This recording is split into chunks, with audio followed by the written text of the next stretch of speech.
Olá, tudo bem com você? Graça e paz. Hoje eu vou meditar na carta de Paulo aos Tessalonicenses, na sua primeira carta. Já no finalzinho da primeira carta, no capítulo 5, Paulo ele fala a respeito da vinda do Senhor.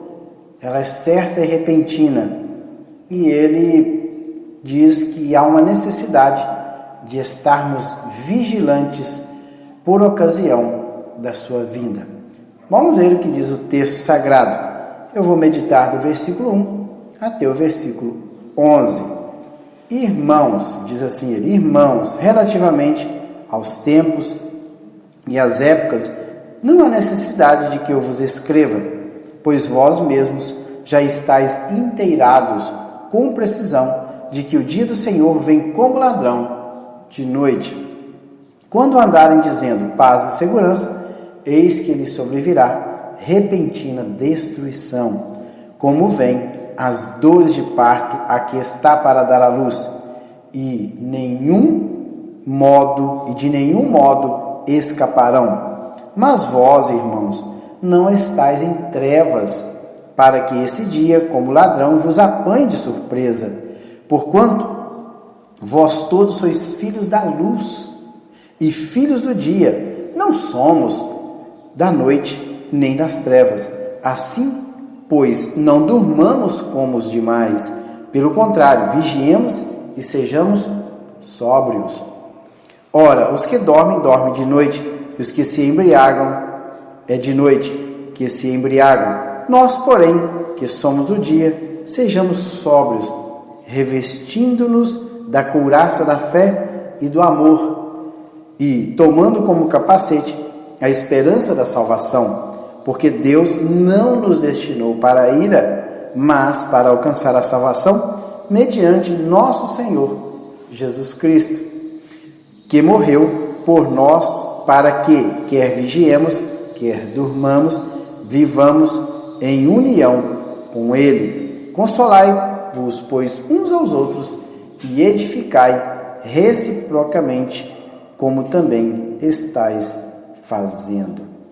Então está aí o texto falando a respeito da vinda do Senhor. Ela é certa e repentina, ou ela é iminente, e também fala da necessidade de vigilância.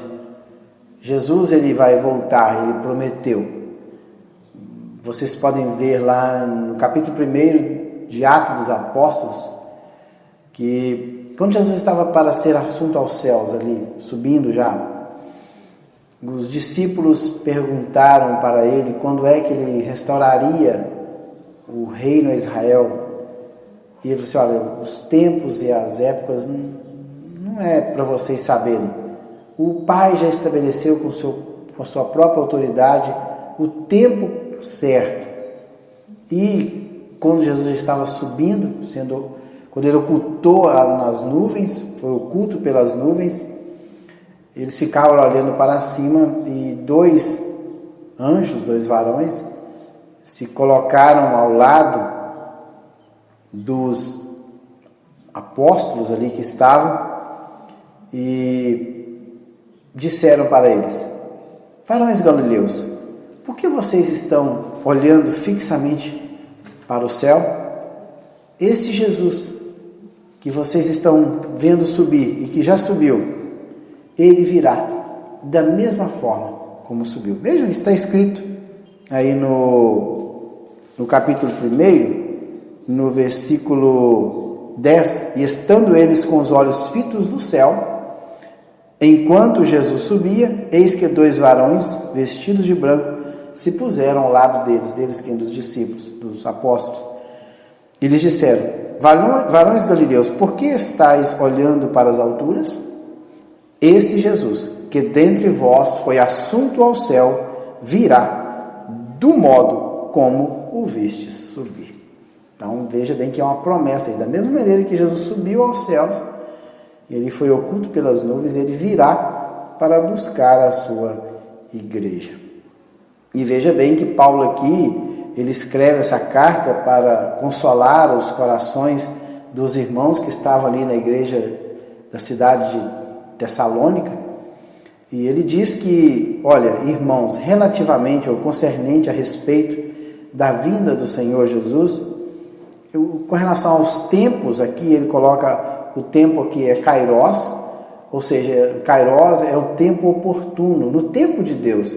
Ou seja, quando Deus, na sua onisciência e no seu poderio, ele realmente chegar à conclusão que é o tempo dele vir buscar a sua igreja, ou enviar o seu filho para buscar a sua igreja, assim ele o fará. Por isso que ele usou o tempo Kairos, ou seja, tempo oportuno, o tempo que Deus verificar que realmente é o tempo dele. Então ele virá, entrará na nossa dimensão e buscará a sua igreja. E ele usa duas coisas, tempos, que é o Kairos, e usa épocas, que é o Cronos. Cronos, então eu não sei quando é que vai ser. O Cronos aí vem cronologia, cronômetro, e esse dá sim para nós medirmos o tempo. Mas ele falou assim, olha, não há necessidade que eu vos escreva, nem com relação ao Kairos e nem a respeito do Cronos, que é tempos e épocas. Não há necessidade que eu vos escreva, pois vocês, irmãos de Tessalônica, vocês já estão inteirados, ou seja, vocês já estão instruídos, vocês já percebem, vocês já podem notar com precisão de que o dia do Senhor, ele vem como ladrão de noite. Veja bem, ele falou que o dia do Senhor, olha, vocês já são sabedores, irmãos aí de Tessalônica, vocês já estão inteirados, vocês já puderam perceber através das minhas prédicas, das minhas mensagens, Paulo falando com os irmãos, que o dia do Senhor, ele virá como ladrão de noite. Agora, como é que um ladrão vem à noite? Quando é que um ladrão, na iminência de assaltar uma casa, como é o seu proceder? Ele avisa para o dono da casa? Não.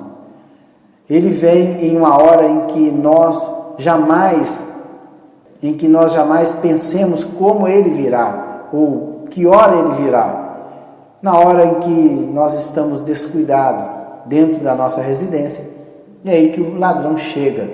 Ele chega sem fazer alarde, ele chega sem fazer barulho, ele chega num momento em que geralmente a nossa guarda ela está desprevenida, em que jamais estamos pensando em que um ladrão vai invadir a nossa casa. E neste momento é que ele vem, entra e rouba.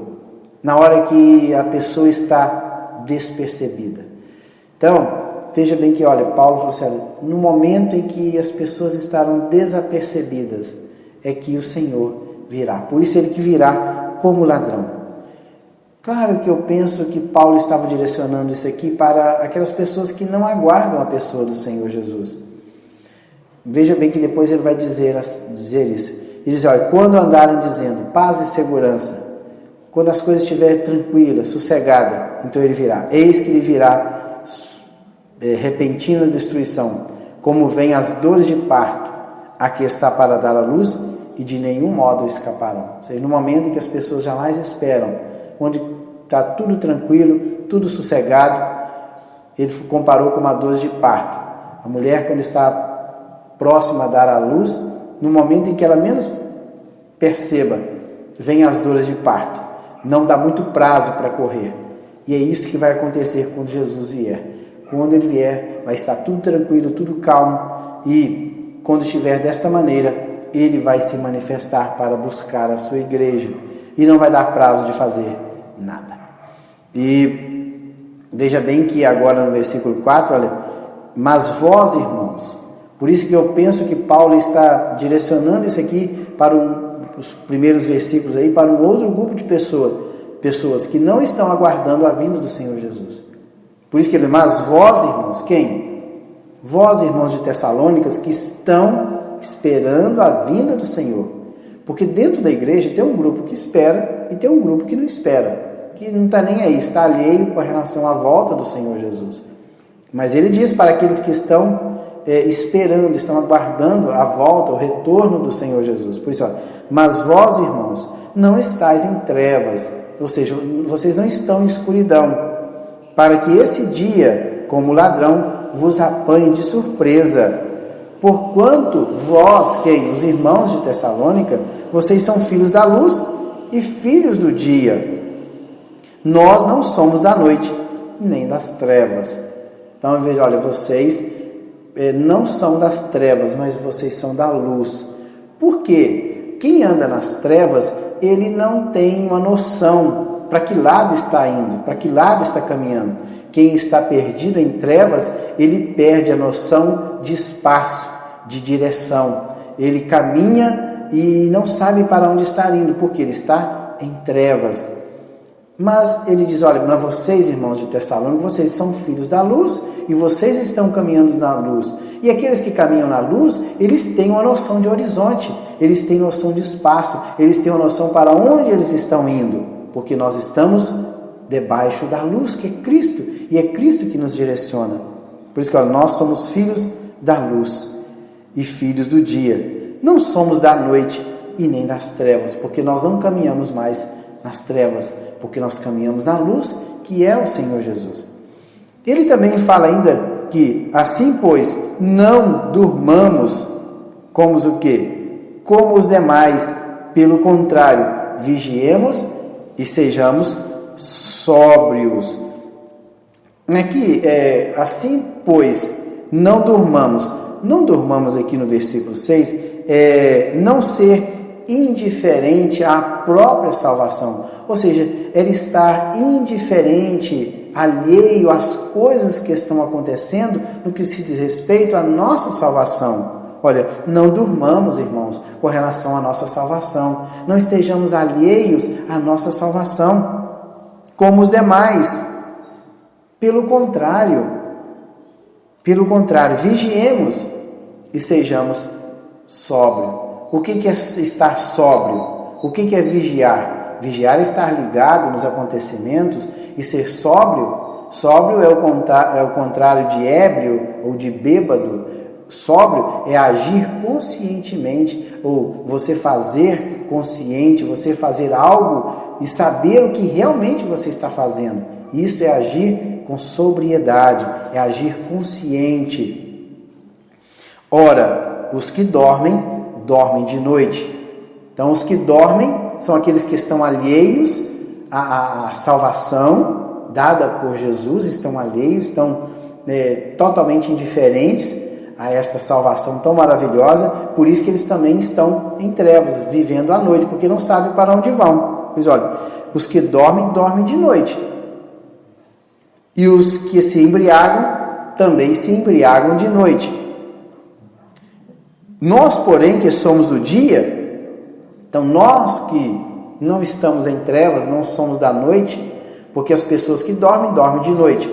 As pessoas que se embriagam, embriagam também à noite, estão alheios a esta salvação.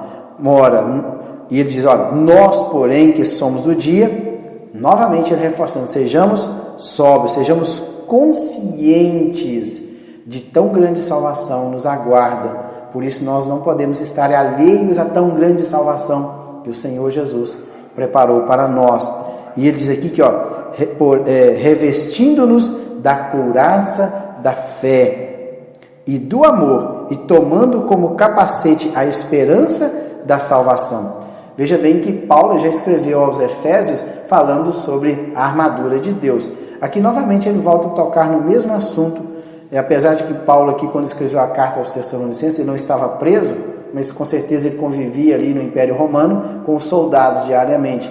Carta de Paulo, essa primeira carta aqui, ela foi provavelmente escrita no ano 49 a 50. A carta aos Efésios foi escrita após a sua prisão, depois do ano 60. E lá ele fala sobre a armadura. Mas aqui Paulo também fala sobre alguns itens ali do soldado romano. E ele fala sobre a couraça. A couraça é aquela parte da armadura do soldado romano que revestia o seu peito, cobria parte do seu peito e a parte ali do seu tórax. Então, essa peça da armadura, ela é imprescindível. Por quê? Ela protege os nossos órgãos vitais, principalmente o nosso coração. Então, a couraça, ela servia para proteger o nosso coração. E no sentido espiritual, o nosso coração é onde está a sede das nossas emoções, dos nossos desejos, das nossas emoções, onde que processa a nossa escolha, aquilo que nós vamos fazer ou não. Por isso que ele falou, olha, sejamos sóbrios, revestindo-nos da couraça da fé, porque a fé está no nosso homem interior. A fé se processa no nosso homem interior, no nosso espírito. E muitas das vezes a Bíblia, se referindo ao coração, ela está falando do nosso homem interior, que é o nosso espírito. E também fala aqui e do amor. O amor é um sentimento e ele se processa no nosso homem interior. E depois diz também que é para nós tomarmos o capacete da esperança.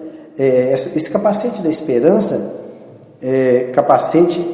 como capacete, a esperança da salvação, melhor dizendo, como capacete, a esperança da salvação. Por que o capacete? O capacete protege a nossa mente.